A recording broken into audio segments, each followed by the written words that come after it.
এটা কে বটে, এই যে মূর্তিটা এটা কবে হয়েছিল, তখন এরা বলবে এইটা হয়েছিল 2024 সালের, আজকে হচ্ছে 28শে জানুয়ারি। ওরে সেদিন আমরা বাহাদুর মূর্তি যেদিন বসেছিল মুনিয়াদায়, সেদিন আমরা জারেসিতে বসেছিলি, দমে লোক হয়েছিল, লোকে লোকারণ্য। তাহলে আজকের এই দিনটা একটা ঐতিহাসিক দিন। কেন ঐতিহাসিক দিন? 1778 সালে রঘুনাথ মাহাতো শহীদ হয়েছিলেন ব্রিটিশের গুলিতে, আর আজকে হলো 2024 সাল। কত বছর পরে আজ রঘুনাথ মাহাতোর মূর্তিটা বসলো এখানে? আঙুল গুনো ভালা, কত বছর পরে? প্রায় 250 বছর পরে। ঠিক বললি? তাহলে 250 বছর পরে আজকে ভারতীয়রা, আমরা কুর্মীরা বলছি নাই, মনিয়ারের লোক বলছি নাই, জামমনির লোক বলছি নাই, ঝাড়গ্রামের লোক বলছি নাই, আজকে ভারতবাসী হিসাবে আজকে ভারতবাসীরা আজকে 250 বছর পরে রঘুনাথ মাহাতোকে মনে করেছে। বড় কষ্ট হচ্ছে, বড় ব্যথা হচ্ছে, বড় যন্ত্রণা হচ্ছে। কষ্ট এইটাই, অভিমান বলতে এইটাই। কোন সরকারকে, কোন নেতা, কোন মন্ত্রীকে গাল দিতে রাজেশ মাহাতোকে আসে নাই, যন্ত্রণার কথা বলতে আজকে আসেছি। 250 বছর পরে ভারতবর্ষ নামক স্বাধীন রাষ্ট্রের আজকে মনে পড়েছে শহীদ রঘুনাথ মাহাতোকে, যে হ্যাঁ দেশের জন্য, দেশের জন্য, ভারত মাতার কি হচ্ছে পরাধীনতার শিকল বদলের জন্য লড়াই করে জীবন দিয়েছিল। আজকে দিন পরে আমরা মনে করছি। লজ্জা হওয়া উচিত।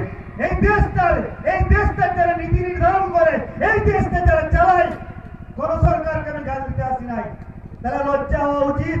একটা শহীদ তার মর্যাদা পায়, তার স্বীকৃতি পায় নাই, তার জন্য আজকে আমাকে প্যান্ডেল করতে হয়, তার জন্য চাঁদা আদায় করতে হয়, তার জন্য আমাকে লড়াই করতে হয়। এগুলো বেদনা, এগুলো আমাদের কষ্ট, এগুলো বুঝতে হবে। শহীদ রঘুনাথ মাহাতো শুধু কুড়মিন নয়, কুড়মিন জন্য জীবন দেয় নাই। বীরেন্দ্রভাই বলেছে সিধু কানু শুধু সাধারণের জন্য জীবন দিয়েছিল নাকি? সমস্ত দেশবাসীর জন্য, সমস্ত আদিবাসী জনজাতি, সমস্ত ভারতবাসীর জন্য জীবন দিয়েছিল, দিয়েছিল তো। এটা আমরা লক্ষ্য করি। কেন ভাই এই বৈষম্য, এই বিচারিতা কেন হবে? কেন হবে? তো আমরা আজকে বলেছি, এই মনে হয় আমাদের শপথ থাকবে যে আমরা যারা সংকল্প নিয়ে বাইরে আছি, আমরা কি হচ্ছে, আমরা না ঠকেগা, না ঝুঁকেগা, না রুখেগা। দরকার হলো মাটি খুঁড়ে আমরা বার করবো ইতিহাস, এবং সেই ইতিহাস দেশের সামনে রাখবো। এটাই আইন সন্ধান প্রতিশ্রুতি, এটাই আইন সন্ধান শহীদ রঘুনাথ মাহাতোর কাছে আমাদের সংকল্প, এটাই প্রতিজ্ঞা।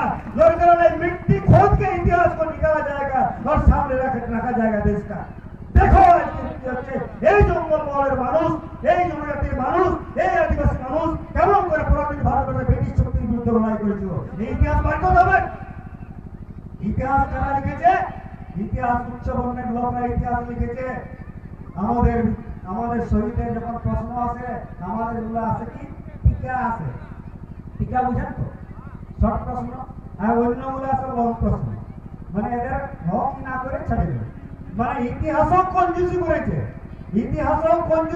কারণ ইতিহাসটা উচ্চ বর্ণের লোকেরা লিখেছে, যেমন খুশি লিখেছে, কলমটা ওদের হাতে ছিল, প্রাণবল্লভ ভাই বলে গেছে। তো আজকে আমাদের শুরু হোক এই লড়াই আন্দোলন। ইতিহাস ঘুরে লিখতে হবে, ইতিহাস, হিস্ট্রি শুড বি রিটেন।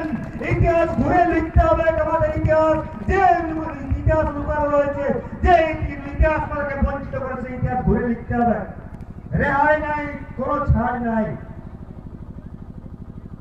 আজকে ইতিহাস কাঁদে মনে বলে, জলে জঙ্গলে ইতিহাস কাঁদে, যারা রক্ত দিয়েছে। 2 দিন আগে আমি শালবনিতে কি হচ্ছে একটা মিটিং এ গেছিলাম, শহীদ রঘুনাথ মাহাতোর মূর্তি ওইখানে বসানো হবে 5 তারিখ, 5 এপ্রিল। তো সেখানে গেছিলাম, প্রাইমারি স্কুল। তো দেখলাম স্কুলে 2টা বাথরুম বানাই নিয়েছে কোন একটা সংস্থা। তো সেখানে লেখা আছে, একটা শিক্ষণীয় জিনিস দেখলাম, 2টা বাথরুম মানে দুটা টিন দিয়ে দিয়েছে, আর 2টা ছোট ছোট ঘর করে দিয়েছে বাথরুম। লিখে দিয়েছে রশ্মি গ্রুপ। রশ্মি গ্রুপ দেখে নেবেন তো, মাস্টার লোক কেনা কথা বলবো, লেখা আছে রশ্মি গ্রুপ। তাহলে আজকে শিক্ষা প্রতিষ্ঠানে একটা, যেখানে আমাদের ঘরের ছেলেরা যায় পড়াশোনা করতে, সেখানে কি হচ্ছে এড মারে দিল রশ্মি গ্রুপ। ওর অবদান থেকে ওই প্রতিষ্ঠানটাই 2 বস্তা সিমেন্ট দিয়েছে, 2 বস্তা বালি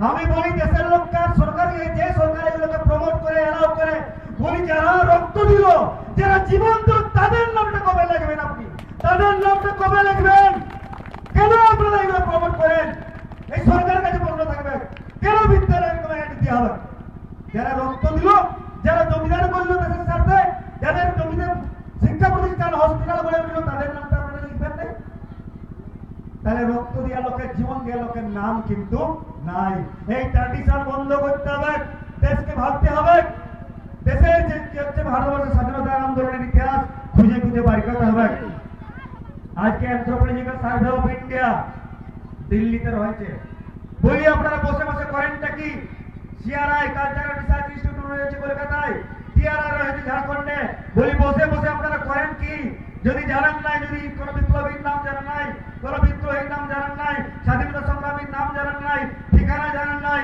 ইতিহাস জানেন নাই জঙ্গলমহলের বিপ্লব জানেন নাই তো আপনারা বসে বসে করেন কি কি করেন আপনারা বসে বসে থুতি কুটা হয় নাকি থুতি কুটা হয় তাহলে আজকে ওরা কিন্তু কিছু করবে নাই ওরাকে জোর করে করাতে হবে আর এটাই হচ্ছে লড়াই এটাই হচ্ছে আমাদের আন্দোলন যে আমার কথা আমার অধিকারের কথা আমার বঞ্চনা আমার ত্যাগতিকা সবকিছু লিপিবদ্ধ করতে হবে যে আমরা দেশের জন্য করেছি যে আমরা দেশের জন্য করেছি এখানে কাউকে আমরা